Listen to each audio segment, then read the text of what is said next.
La sorcière incarne la femme affranchie de toutes les dominations et de toutes les limitations. Elle est un idéal vers lequel tendre, elle montre la voie.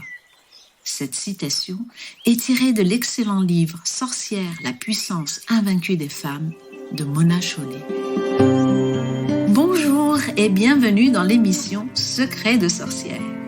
Après avoir lancé mon podcast de contes végétaux Sorcières en herbe, j'ai eu envie de t'emmener découvrir des autrices, toutes un peu ou beaucoup sorcières, et qui vont nous raconter leur savoir et leur univers à travers leurs livres et leurs grimoires, parfois sur des plantes, parfois sur des légendes. Je suis Sonia Bellouti, une conteuse végétale, une sorcière des temps modernes. Diplômée de phytoaromathérapie, je suis aussi consultante feng shui.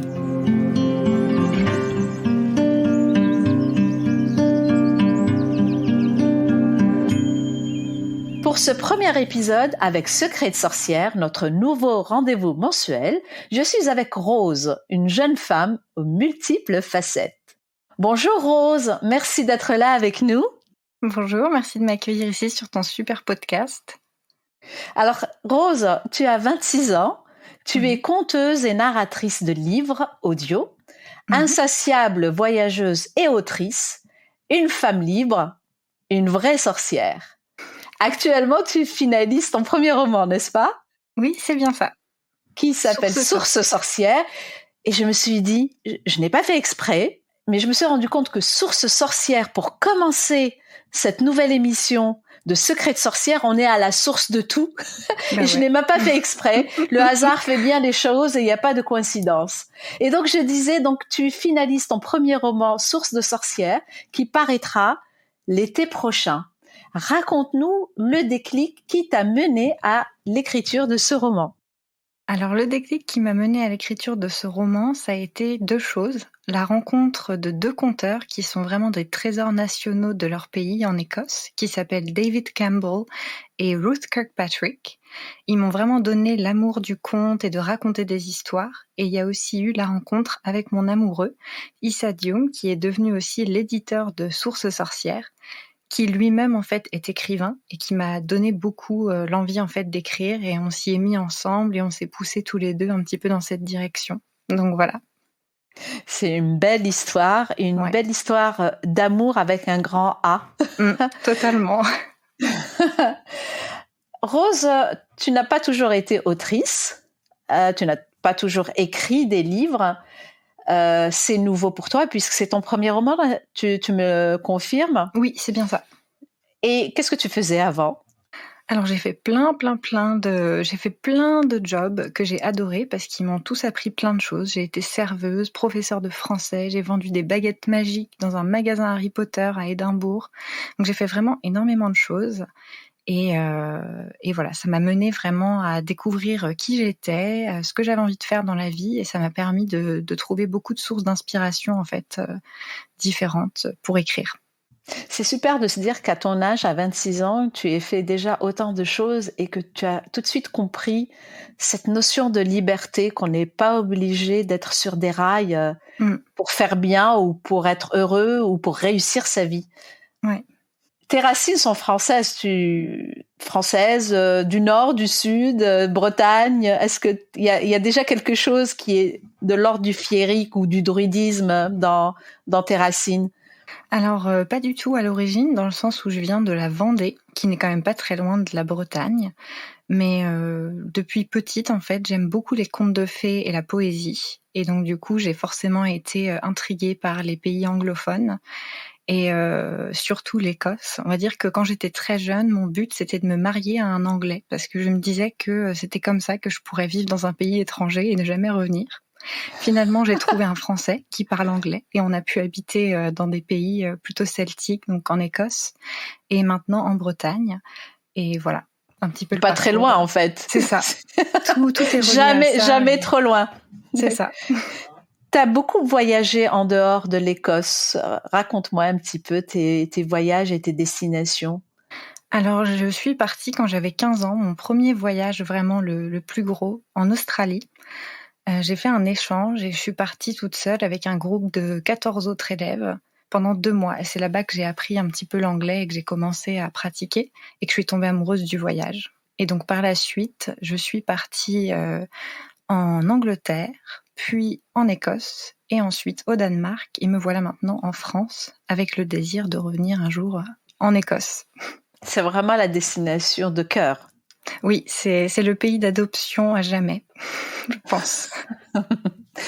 Et en quoi tous ces voyages, ces cultures ont influencé ton œuvre aujourd'hui? Alors, c'est vraiment l'Écosse, pour le coup, qui a absolument influencé Source Sorcière pour plusieurs choses. On va dire déjà parce que j'ai fait un road trip. J'ai eu la chance d'avoir 2 amis et mon amoureux, donc Issa, qui ont décidé de m'emmener dans l'endroit où je rêvais d'aller, qui est donc l'île d'Orkney, dans le nord de l'Écosse. Et on a fait un road trip sur toute la côte est. Et donc, mon personnage principal refait ce road trip-là aussi, et elle passe par cet endroit, enfin, pas un road trip, mais elle passe par cet endroit pour se rendre à l'île d'Orkney, où il y a une légende qui s'appelle la légende des Selkies, qui sont des femmes à peau de phoque. Et donc, je me suis inspirée énormément de toutes ces choses-là, de tous les contes que j'ai entendus au cours de ma vie en Écosse et de ces paysages, des éléments, de la mer,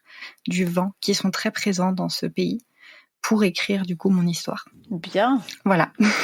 Ça donne envie d'en savoir plus.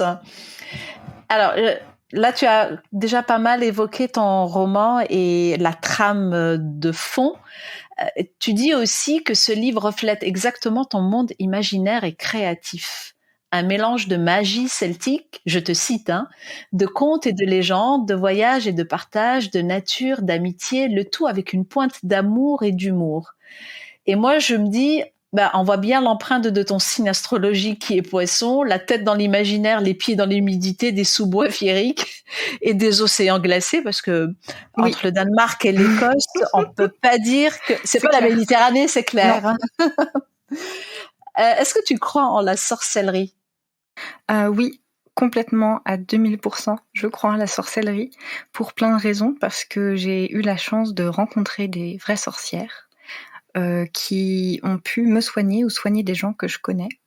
Et donc, par exemple, quand j'étais petite, je me suis brûlé la main sur un fer à repasser que ma grand-mère avait laissé allumer. Elle m'avait dit de pas le toucher, mais je l'ai fait quand même. Et puis, elle m'a directement emmenée en fait chez une sorcière qui m'a passé la moitié d'une pomme de terre sur la main, qui a fait des choses. Moi, je pourrais pas vous dire ce qu'elle a fait, mais elle a utilisé sa magie. Et puis, l'instant d'après, ça ne me brûlait plus. Et j'ai eu aussi l'expérience de mon grand-père, aussi avec une pomme de terre, étrangement, qui avait des verrues sur toute la main, donc au moins une quarantaine de verrues sur une de ses mains, qui voulait pas partir. Il a tout essayé avec la médecine traditionnelle, avec des plantes naturelles, etc. Rien ne voulait y faire. Et mon père a donc contacté aussi une sorcière qui lui a dit pareil de passer cette pomme de terre sur sa main, de ne rien dire de la raison de pourquoi il faisait ça à mon grand-père, et de la planter dans le jardin, de ne jamais la déterrer. Et quelques semaines plus tard, il n'y avait plus aucune verrue, elles sont jamais revenues. Donc j'y crois vraiment. Voilà, j'ai vu la preuve. Vive la pomme de terre. Oui, vive la pomme de terre. Faudrait que tu recherches avec ton podcast, ça pourrait être intéressant. La magie de la pomme de terre. La magie de la pomme de terre, j'y ai pas pensé. Chez les sorcières. Et en même temps, il y a un lien très fort avec l'Irlande. Je pense, c'est le légume de base qui rentre dans la plupart de leurs plats, il me semble. Dans mon imaginaire et de ce que j'ai lu comme livre qui se déroule en Irlande, on parle beaucoup de ragoût de pommes de terre, de plats à base de pommes de terre. Et du coup, moi, pareil, oui, c'est vrai que même dans mon livre en Écosse, du coup, il y a un conte qui s'appelle Leek and Tatty Soup. Et Tatty, en fait, ça veut dire pomme de terre. Et donc, j'ai voulu réintégrer ça aussi dans mon roman, dans le monde magique. Il y a une pomme de terre qui s'appelle la Tatty-Too, qui est une pomme de terre une soupe à base de pommes de terre. Je me mélange les pinceaux. Et c'est vrai que la pomme de terre, oui, a quand même une histoire assez importante, autant en Irlande qu'en Écosse. Donc, c'est intéressant. C'est marrant que tu aies évoqué l'histoire des coupeurs de feu, finalement, même s'il y a une utilisation de pommes de terre. Moi, j'ai été confrontée aux coupeurs de feu de par mon histoire personnelle, étant donné que j'ai été très malade il y a une dizaine d'années. et j'ai dû avoir des séances de radiothérapie. Il faut savoir que la radiothérapie, c'est une brûlure en profondeur. Ça brûle pas comme un fer à repasser parce que c'est plus insidieux. Le laser, en quelque sorte, la radiation va pénétrer la peau et va aller très loin dans les tissus. Okay. Et pour éviter que cela prenne une grande ampleur et que ça me handicape, j'ai fait appel à une coupeuse de feu. Pour le coup, c'est une femme et elle connaissait mes horaires de rendez-vous et elle intervenait à distance. Donc, les coupeurs de feu interviennent aussi à distance. Oui. Et aujourd'hui, dans certains hôpitaux, en particulier les aides-soignantes et les infirmières ont une liste de coupeurs et de coupeuses de feu à disposition dans les cas, par exemple, des services de grands brûlés, et ça marche. En fait, si elles le font, c'est que ça marche. Alors, bien sûr, tous les médecins n'adhèrent pas à ça. On va dire, ouais, c'est un effet placebo, c'est dans la tête. Moi, je pars du principe que si ça marche, peu importe par quel biais c'est passé, par la tête, par le placebo ou par le réel qu'on ne s'explique pas encore aujourd'hui, à partir du moment où ça soulage quelqu'un, à quoi bon avoir une explication rationnelle si on ne la trouve pas aujourd'hui? Oui, autant en tout cas, ça reste soigner, autant tout essayer. S'il y a des choses qui fonctionnent, tant mieux, c'est sûr. C'est pas pour rien que je m'appelle sorcière en herbe aussi. Bah oui. sur les réseaux sociaux. C'est lié bien sûr aux histoires de sorcières et aux légendes, et surtout à la véritable définition de la sorcière, qui est une femme libre, qui avait du savoir, qui soignait, qui était celle qui était le plus proche des villages, des villageois qui n'avaient pas accès aux médecins. Les médecins, c'était pour les nobles et les nantis, et c'était les seuls qui pouvaient venir en aide, les seuls à peu près instruites aussi, qui pouvaient venir en aide aux roturiers, aux gens ordinaires, aux gens pauvres et ordinaires dans les campagnes. Et il faut être fier d'être sorcière, même si elles en ont beaucoup pâti dans l'imaginaire et dans ce qu'on en a fait. En fait, on apprend aujourd'hui que l'histoire des sorcières a été finalement véhiculée par les inquisiteurs, et on n'a pas leur version à elles, puisque tout a été effacé pour en faire des personnes maléfiques, et on connaît pas leur histoire, ou très peu. Et l'histoire qui nous est arrivée aujourd'hui, au XXe et XXIe siècle, c'est une histoire tronquée qui a été réécrite par les conquérants, les vainqueurs, les inquisiteurs, et c'est bien, ça va bien au-delà. Mais c'est génial de savoir qu'elles sont toujours là, en fait. Elles seront toujours là et elles l'ont toujours été, je pense. Et c'est important d'en parler et de leur redonner la place qu'elles doivent avoir dans notre monde, en fait. Oui, qu'elles méritent. En parlant de sorcières, alors moi, j'ai une autre histoire comme ça ma mère me racontait qu'une personne de sa famille, un peu éloignée, avait eu un cancer. Et là, je parle dans les années 50-60, c'est une très vieille histoire. Et avait eu un cancer et a vu tous les médecins possibles et imaginables. Il a même voyagé pour voir des pontes dans le domaine, dans d'autres pays, qui lui ont dit « Vous êtes foutus, il n'y a plus rien à faire. Commencez à dire au revoir à votre famille, votre cancer est incurable.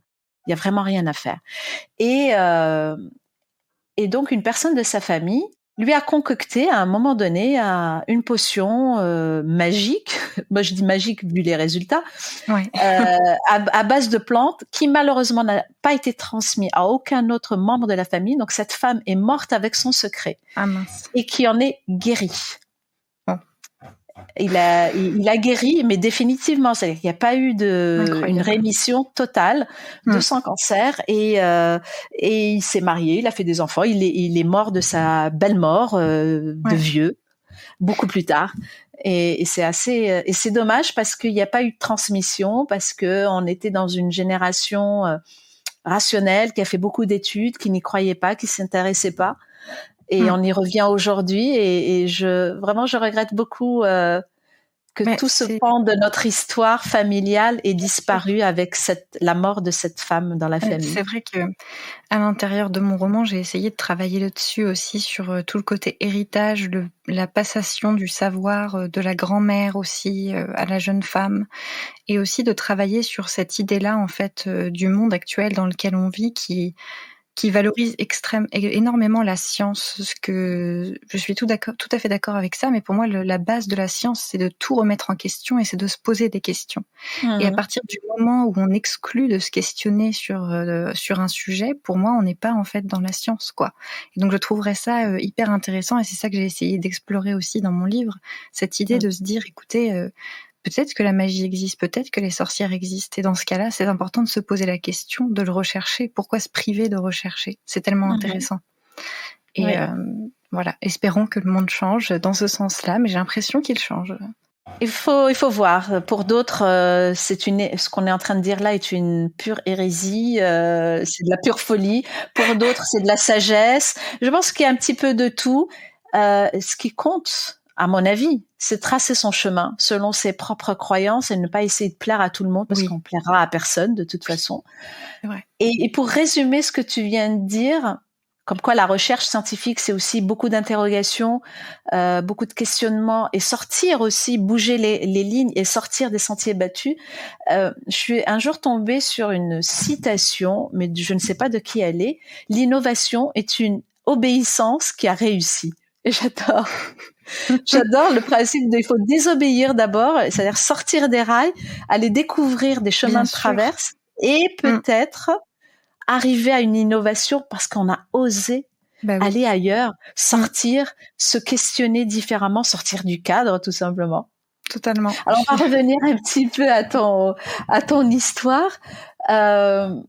Tu m'as raconté des anecdotes donc sur une forme de sorcellerie, enfin en tout cas de soins dits parallèles, magiques un peu. Mais est-ce que tu as rencontré des créatures de forêt, comme on en parle souvent dans les contes, et des fées, des lutins, des fées clochettes, des choses ou des phénomènes. Peut-être as-tu assisté à un phénomène inexplicable ? Oui, plutôt un phénomène inexplicable, dont un qui m'a fait un petit peu peur, qui est très très bizarre. En fait, une fois, il y a très longtemps, je suis partie avec mes 2 petites sœurs et 2 amies. On était vraiment petits, on devait avoir 10 ans. Enfin, moi, je devais avoir 10 ans à tout casser. Je devais être la plus âgée dans le groupe. Et on est parti faire du vélo dans un bois. Et à un moment, on a regardé dans le bois et on a vu une sorte d'ombre avec une sorte de masque. Et cette ombre bougeait comme une personne, mais qui n'avait pas de pied. Donc bon, voilà, vous allez vous dire que c'est peut-être un peu bizarre, on a peut-être imaginé tout ça, mais ce qui est le plus étrange, c'est pas ce qui s'est passé. C'est le fait qu'on soit partis, tous avec ce sentiment qu'il s'était passé quelque chose de très bizarre. Et des années plus tard, sans en avoir reparlé, cette histoire m'est revenue en tête. J'en ai parlé avec quelqu'un et je lui ai dit, attends, ce qu'on va faire, c'est qu'on va téléphoner à mes sœurs et on va juste leur dire, est-ce que tu te souviens du jour dans la forêt ? C'est quand même très vague. Et elles m'ont toutes les 2 répété séparément la même histoire. Et là, on s'est dit, bon, c'est quand même bizarre. Peut-être qu'il s'est rien passé, peut-être que nous avons eu une hallucination collective. Il n'empêche que ce moment nous est resté gravé et qu'on a tous eu le sentiment de l'avoir vécu, quoi. Donc bon, voilà, c'était un peu bizarre. J'avoue que depuis, je me méfie des forêts et que je fais attention. Tu préfères les plaines alors, les plaines tout verdoyantes. ce qui est sans arbres. Avec une vue illimitée. Voilà, une vue illimitée, la vue de la mer, ces choses-là, ça me convient parfaitement. Et quelle est la place du monde végétal dans ta vie ou peut-être dans ton livre, ou les deux ? Est-ce qu'il t'inspire aussi ? Oui, ça m'inspire beaucoup, surtout le symbolisme du végétal. Je suis vraiment animée par ça. J'aime beaucoup regarder le sens des plantes dans la mythologie, dans les légendes, dans toutes ces choses-là. Et je vais m'inspirer de ça pour donner du sens à ce que j'écris, en fait. Donc, chaque plante qui va être nommée ou qui va être décrite ou choisie dans mon roman ou dans mes écrits aura un lien avec le symbolisme qu'il représente pour pour représenter peut-être les émotions d'un personnage ou une facette de sa personnalité, des choses comme ça, ou une évolution dans son changement. Et voilà, donc oui, ça a vraiment une grande place dans ma vie, autant quand je vais faire des marches et que j'ai besoin de me sentir en relation avec la nature que dans mon écriture. Et ça passe aussi par la métamorphose. qui est quelque chose qui m'a toujours fascinée et que mon personnage principal, Adélaïde, fait dans le livre. Elle se métamorphose en plantes, en minéraux, en plein de différents éléments de la nature. Et ça m'a toujours fascinée de me dire comment je me sentirais, comment je verrais le monde si j'étais dans le corps d'une fleur, dans le corps d'un caillou. Comment est-ce que j'appréhenderais la vie ? C'est une des questions qui me fascine le plus au monde, que je pense qui n'arrêtera jamais de me fasciner. Et donc j'avais vraiment envie de l'explorer. Comment ça s'appelait d'ailleurs, ce dessin animé? C'était les Minimoys? Ah, les Minimoys, oui. Les Minimoys, Oui, voilà. les Minimoys. Oui, Les Minimoys. Et en parlant d'Adélaïde, est-ce que tu peux nous lire un extrait de ton livre? Fais-nous rêver. Sûr. Je vais vous lire un extrait du premier chapitre, de la fin du premier chapitre. Donc juste pour vous donner un peu de contexte, en fait mon histoire, c'est l'histoire d'une jeune femme qui a un rêve impossible, devenir sorcière dans un monde où la magie n'existe pas, donc dans notre monde. Hypothétiquement, mais bien sûr, la magie existe certainement, puisqu'elle va aller la chercher. Va-t-elle la trouver? C'est ça la question. Va-t-elle réussir à devenir sorcière? Et donc je commence à vous lire l'extrait. Elle enfourcha sa bicyclette et se mit à pédaler en direction de la gare. L'aurore étendait sa lumière rose-orangée sur la campagne. Le ciel était peuplé de rouge-gorge et de mésanges à longue queue. Elle longea les champs de tournesol à contre-vent. Ses cheveux ondulés volaient en arrière et la route cabossée faisait rebondir ses joues dodues. Parmi les rangs de tournesol, elle avait l'air d'une mauvaise herbe, d'une pousse imparfaite ravivant le paysage trop organisé. Mais dans son village, les mauvaises herbes, on les arrache, on les piétine. Alors, pour éviter les coups de sabot, à 7h du matin, Adélaïde acheta un billet sans retour et le train prit la route. 3 points de suspension. C'est ça. Qu'est-ce qui va arriver à Adélaïde dans ces nouvelles aventures? C'est ça. Bon, pour ça, il va falloir attendre un petit peu, puisque ton livre est publié en juillet. Oui, l'été prochain, le 5 juillet précisément. Et donc, on va devoir attendre jusque-là. Ça fait un peu long, mais c'est un excellent teaser. Oui, j'espère que ça vous donnera envie de le lire et que ça vous fera rêver. Comment te vois-tu dans 5 ans, Rose? Alors, dans 5 ans, je me vois toujours en train de repousser mes limites, de me dépasser, de devenir une meilleure écrivaine de jour en jour. Je l'espère d'avoir plusieurs livres de sortie, puisque je travaille aussi sur un recueil de poésie végétale, sur un recueil de contes, sur d'autres romans fantastiques. Et j'aimerais donc qu'ils sortent, et puis j'espère qu'ils soient bien accueillis par les lecteurs et que je puisse continuer de vivre de ce métier extraordinaire. Et peut-être, ça ce serait vraiment le rêve idéal, que je puisse retourner vivre en Écosse et m'installer là-bas durablement. Alors, je vais te poser 2-3 questions comme un quiz. Quelle est ta plante préférée? Alors, ma plante préférée, c'est le chardon. Donc, chardon écossais, parce que bien sûr, il représente la puissance, la force du pays que j'aime tant, l'Écosse. Il fait partie de l'emblème, je crois. C'est ça, c'est l'emblème du pays et je l'ai donc utilisé aussi dans mon roman pour créer les balais de sorcières qui enfourchent en fait des chardons pour voler dans le ciel. Donc c'est vraiment une fleur très importante dans ma vie. Et quelle est ta tisane préférée? Alors camomille généralement ou fenouil. Et j'adore la camomille, j'en bois presque tous les jours à vrai dire, pour me détendre. Voilà. Un livre qui t'a marqué? Un livre qui m'a marqué? Alors, ce serait Oreiller d'herbe de Natsume Soseki, qui est un écrivain japonais. Je vous conseille vraiment cette lecture, c'est magnifique. C'est un voyage autour de l'art, une réflexion sur qu'est-ce que c'est l'art et l'histoire d'un artiste qui rencontre une femme dans une montagne et qui essaye de la peindre. Et voilà, je vous en dis pas plus, mais c'est vraiment très original, autant dans la structure que dans le thème abordé. Et si vous aimez la nature, vous allez forcément aimer. Bien, on arrive à la fin de notre conversation. Et oui, ça passe vite, les conversations sympathiques et les belles rencontres. Je rappelle juste que ton livre va paraître le 5 juillet 2022, donc l'été prochain, en version e-book et broché. Oui. Aux éditions Rose K. Béra. Oui. Qui est le nom de ton éditeur. Et pour rien louper, il faut s'abonner au compte Instagram de Rose Cabera, donc le nom éponyme, tout simplement pour être au courant et se souvenir que c'est à ce moment-là qu'il va sortir, mais aussi parce qu'on va y organiser un concours pour gagner un exemplaire, ou peut-être plus. On verra d'ici là. Donc, restez aware, comme on dit, et connectés sur Insta. Juste pour la petite anecdote, Rose a été piratée. Son compte a été piraté. Donc, il faut pas se fier au nombre de followers actuels, qui est très petit. Elle en avait beaucoup plus. Mais c'est bien son compte et c'est bien le compte officiel de Rose. Donc, il faut vraiment pas se fier. Vous êtes les bienvenus.